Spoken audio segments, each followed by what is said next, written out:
Гродненский музыкант Игорь Банцарь, который более 2 недель держал сухую голодовку, вышел на свободу. Увы, это временно, поскольку суд назначил ему наказание в виде 1,5 лет химии за перформанс в розовых стрингах перед силовиками в сентябре прошлого года. Такую относительно мягкую меру наказания для Банцаря запросил прокурор. Очевидно, решение не жестить было принято после того, как в самом начале судебного процесса музыкант объявил о сухой голодовке и доказал, что намерен идти до конца. Отметим, что под стражей Банцарь находился с октября прошлого года. Он неоднократно заявлял о ненадлежащих условиях содержания. В частности, его не раз помещали в одиночную камеру. Мужчину судили по уголовной статье о хулиганстве. Теперь, на время, пока будет идти рассмотрение апелляции, он может находиться дома со своей семьей. Сразу после оглашения приговора родители уговорили Игоря отправиться на обследование в больницу, так как они опасаются, что настолько длительное голодание без приема воды могло сильно пошатнуть его здоровье. Генпрокуратура решила дать силовикам еще больше полномочий в борьбе с так называемыми экстремистами. В ведомстве считают, что новая редакция соответствующего закона сможет придать работе правоохранительных органов более целенаправленный характер. Это означает в первую очередь новый виток репрессий против каждого, чье мнение противоречит идеологии режима. Так, по новому законодательству МВД сможет вести списки граждан, причастных к экстремизму. Кроме того, учредителям и участникам организаций, признанных экстремистскими, будет запрещено создавать новые организации и СМИ в течение 5 лет. А к иностранцам и лицам, получившим белорусское гражданство, может быть применена депортация. Параноидальная фобия протестных настроений затронет и закон о СМИ. В него предложено внести изменения, по которым прокуроры смогут ограничивать доступ к интернет-ресурсам, публикующим материалы, включенные в списки экстремистских. Аналогичные правки коснутся и Трудового кодекса. В частности, в статье о праве на забастовку предложено сделать уточнение о том, что бастовать можно лишь без предъявления политических требований. Вместе с тем в Уголовном кодексе будут расширены основания для привлечения к ответственности за экстремистские проявления, введена ответственность за оскорбление близких представителей власти. В очередной раз антиутопия Оруэлла становится суровой реальностью нашей страны. Скоро белорусам начнут давать реальные сроки за мемы про шпицев.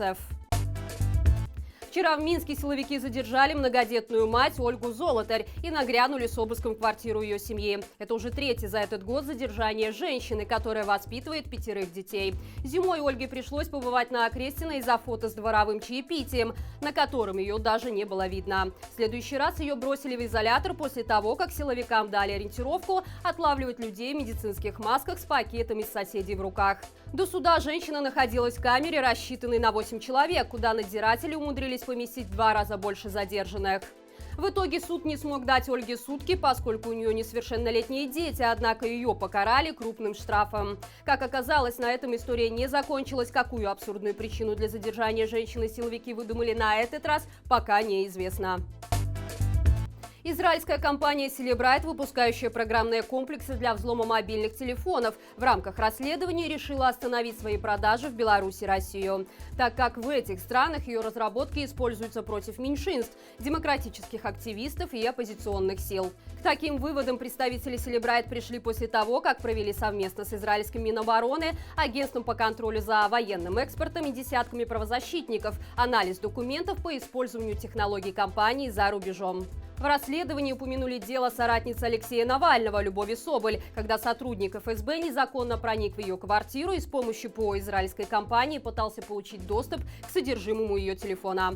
По словам гендиректора компании, их разработка создана для того, чтобы сделать общество более безопасным. Однако действия силовиков Беларуси и России такими назвать крайне трудно. Свою политику компания пересмотрит также в отношении Китая и ряда других стран. После аварии, которая произошла вчера утром на подстанции Белаза, весь город Жодино с населением более 60 тысяч человек остался без воды. По сообщению местных телеграм-каналов, на электростанции произошло отключение распределительного пункта, который питает большую часть райцентра, а также водозабор Северный. После этого у жителей из кранов потекла почти черная вода, которую вскоре и вовсе отключили. О том, что ситуация крайне серьезная, говорит письмо главврача местного центра гигиены и эпидемиологии руководителям пункта пунктов общественного питания и медучреждений. В нем сообщается, что объекты необходимо обеспечить бутилированной водой, а питание детей и посетителей организовать из одноразовой посуды либо заменить сухим пайком. До получения удовлетворительных результатов исследования воды из централизованной сети пользоваться ею нельзя. Отметим, что подобные коллапсы в нашей стране происходят с пугающей частотой. Менее года назад 2 столичных района несколько дней были полностью лишены воды из-за аварии на Мингорводоканале. Белорусские власти продолжают усугублять конфликт с Польшей. Прокуратура направила в суд иск о ликвидации польской школы в Бресте. Она считает, что учебное учреждение грубо нарушило белорусское законодательство и нанесло ущерб государственным интересам. Напомним, что ранее было возбуждено уголовное дело по факту героизации военных преступников во время незаконного массового мероприятия с участием учеников польской школы. Также прокуратура заявляет, что на базе данной школы действовали курсы польского языка для соискателей карты поляка, а также харцерские дружины, основная деятельность которых строилась на обесценивании исторической памяти белорусского народа. Данный конфликт спровоцировал задержание директора, а также соучредителя польской школы. Кроме того, Беларусь были вынуждены покинуть 3 польских консула, в связи с чем прием документов на визы в страну-соседку был приостановлен. Важно отметить, что на территории Беларуси проживает более 300 тысяч поляков. Когда тебе тепло и мягко, мудрее дремать и помалкивать, мой милейший. Современный художественный театр при поддержке Фонда культурной солидарности представил публике новое творение «Спектакль «Дракон». Оригинальная постановка классической пьесы советского драматурга Евгения Шварца наполнена отсылками к белорусской реальности. По 500 перемен требуют наши сердца, вас же миллионы. Одну из главных ролей исполняет актер-телеведущий и музыкант Денис Дудинский. Важно отметить, что современный художественный театр один из первых выступил против насилия в нашей стране, а также поддержал общенациональную забастовку, из-за чего лишился площадки для выступлений. Поэтому премьера спектакля «Дракон» проходила онлайн. Все средства, собранные во время показа, будут переданы театру для реализации новых проектов. Для тех, кто не успел оценить спектакль, мы оставим ссылку в описании к этому видео. А уже завтра на канале Фонда культурной солидарности в рамках онлайн-фестиваля «Артисты Перамоги» пройдет концерт из Берлина с участием лидерки группы «Крыви» Вероники Кругловой и вокалистки первого белорусского соул-проекта D3 Валерии Деле.